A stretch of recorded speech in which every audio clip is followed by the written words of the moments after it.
friends, welcome to our DUEVS course. In this video, I'm gonna start with a very easy though important chapter of our syllabus, that is ecosystem. We are going to cover this chapter in three parts, so without any delay, let's begin with the first one, that is ecology and ecosystem.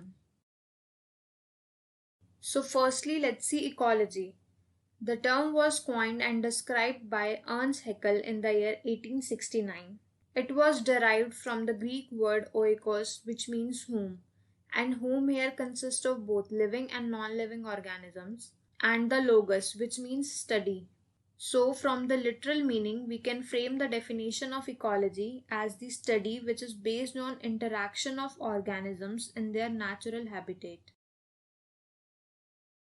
Now let's see ecosystem in detail. The term was first of all coined by A.G. Tensley, and according to him, ecosystem is a symbol of structure and function of a nature.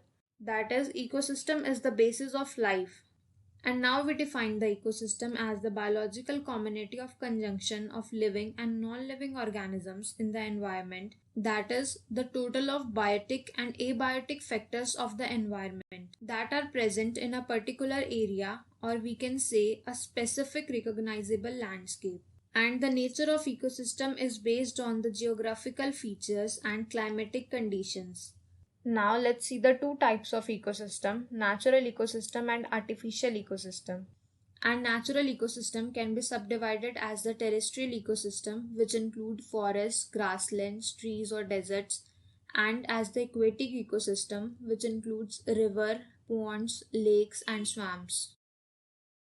Now let's see component of ecosystem. Ecosystem usually show large variation in size, structure and composition.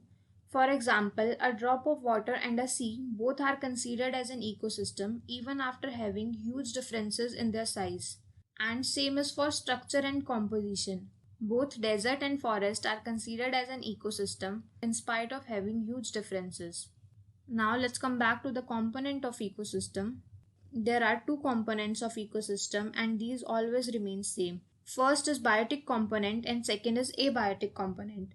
Biotic component includes producers, consumers and decomposers, whereas the abiotic component includes light, temperature and soil.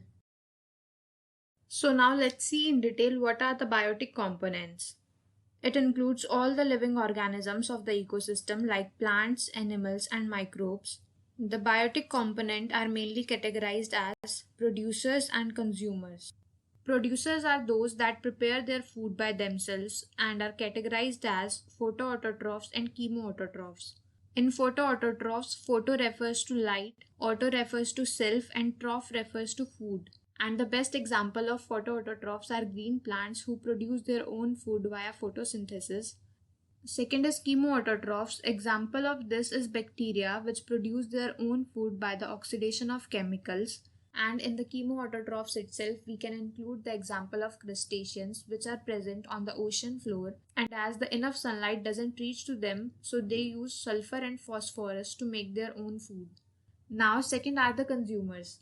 These are the organisms which feed on other organisms to fulfill their food requirements. First are the herbivores, that is, they feed on plants. Example is rabbit. Second are the carnivores. These feed on herbivores as the secondary consumers. Example are dogs, snakes and cats.